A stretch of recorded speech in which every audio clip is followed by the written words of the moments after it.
Bilaal Ali. I'm 22 years old. I live in Sheffield. I got a rare condition called Bardet-Biedl syndrome. Makes me blind, affects my eyesight and my weight and other things. I study accounting and finance at Sheffield Hallam University. Starting my final year in September. I play blind football and tennis, and that's what I'm going to be talking about in these videos. Bilaal, what are the sports that you play? So I play blind football and blind tennis. How long have you been playing those for?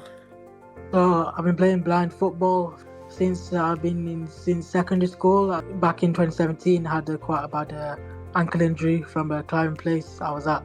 I broke my ankle, and then after recovery from that, then I started picking up blind football. As that 2017 was also the year that I was registered blind. The school I was at had a vision unit there, so we had all the equipment for the blind sports. The blind tennis just came out of, I've never really been into tennis. I've always been, football is my main sport, but the tennis, it just came. I seen it in the football group chat. It was asked to go and try it, and then I tried it once and I liked it, and I've been going for like a year or two now. Amazing. So I know some VI sports have different categories, like B1 and B2. Could you explain to people who might not know what those categories mean? Yeah, so the sight classification is based on how much sight you have. If you have any, if you've got no sight, then you're a B1. Like, I've got little sight, but I'm still a B1. In terms of football, the blind football is only B1 players. In competitions, everyone is blindfolded, but even in training, it's only B1 players. And then in the tennis, it's a mix of the sight categories.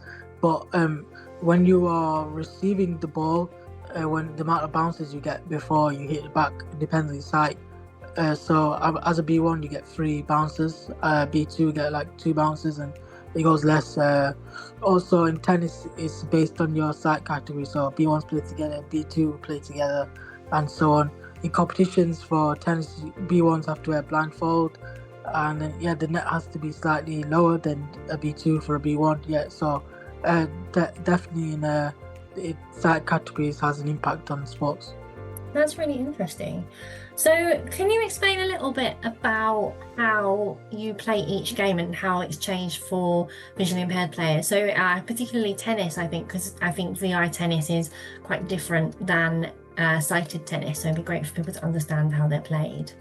Yeah, sure. So blind football is played by using a ball with the bell inside, and you wear an eye shade, the eye fold, and you dribble where you have to put the ball in between your feet, and you dribble from left to right or right to left, whichever you prefer, and the ball stay in between in the middle of your feet. And like passing, when you have your feet like a penguin when receiving the ball back, and then shooting is like it's based on the angle you stand in. You gotta stand in the right angle, to 1 foot planted and 1 foot back for striking. And you stand if you stand in the right angle, then when you hit the ball, it will go in the net in the place you want it to go. Blind tennis is played as a B1. You wear an eye fold in competitions, but in training sessions you get to choose. And so you stand on the side, on the right or the left. You have, if it doubles, you got 1 person on the left, 1 person on the right. Or singles, just you stand in the middle. When you serve, you're serving diagonally. So you go from the right, you go serve from the right to the left. And when you serve, you have the ball which has a bell in it in your hand, and you have the racket, and you stand in the ready position like you're squatting. When you're serving, you say red to the other player, you say ready. Then when they're ready, when you hit the ball, before you hit the ball, you say play, hit over. And then on the other side, if they have 3 bounces for them to get it back, if they get it back or not. But receiving is much harder as a B1 than serving.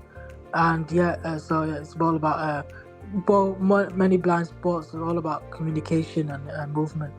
Yeah, I've played a little bit of blind tennis, and it is really, really fun. But when Yeah, you hear someone shout like play, you're like, oh my God, I've got to listen and try and run at the ball. But it is a good laugh. But it's quite, yeah, you're like lower than you are for like yeah, sighted tennis, because the yeah, ball is made of like a foam, so it bounces yeah, a little bit less high. So I remember being like, oh, I'm very low down. It was like I had like old lady hip pain afterwards. yeah.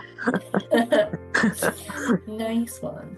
So how do you feel that playing these sports has benefited you? So playing the blind football and the blind tennis has benefited me in keeping active and still being able to play the sports. Obviously, like I've always liked football, so I've been still been able to play blind football. Being able to connect with blind people and make friendships there with them in the football and the tennis, and yeah, in the community. And yeah, it's obviously it helps you mentally and physically.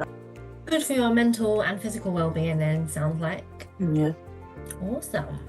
How would you like to take these forward in the future? Is there any kind of ambitions or goals you've got with your sports?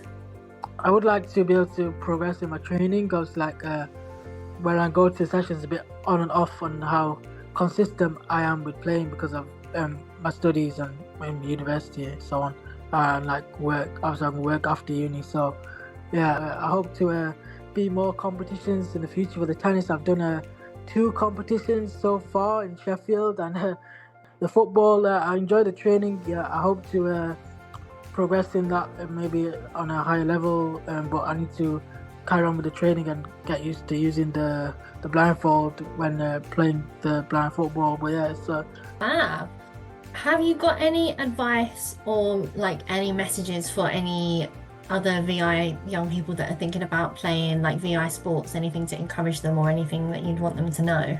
don't be afraid of it. Like just go for it, because even if like even with the football for me is like it's what I like to do. But I was like the sessions that I go to the football is many like I'm like the oldest there. It's many kids and not many adults go because like this year there's like too many kids there. But I still like to go for my. I like to because I like to play and do what you love to do. With sport, it helps you generally, mentally and physically, obviously always. And like it's good to try new things. For example, the tennis was a new thing for me when I never did that before. I tried it and it's really fun and I enjoy going and partaking in the tennis. So you don't know what to expect until you tried it, and you can't knock anything until you've tried it. So yeah. Amazing. Thanks, Bilal, for telling us about the sports that you play and how they help you. And I hope this kind of piques some other people's interest in getting involved in sports in their local areas. So yeah, cheers for chatting with us. Thank you.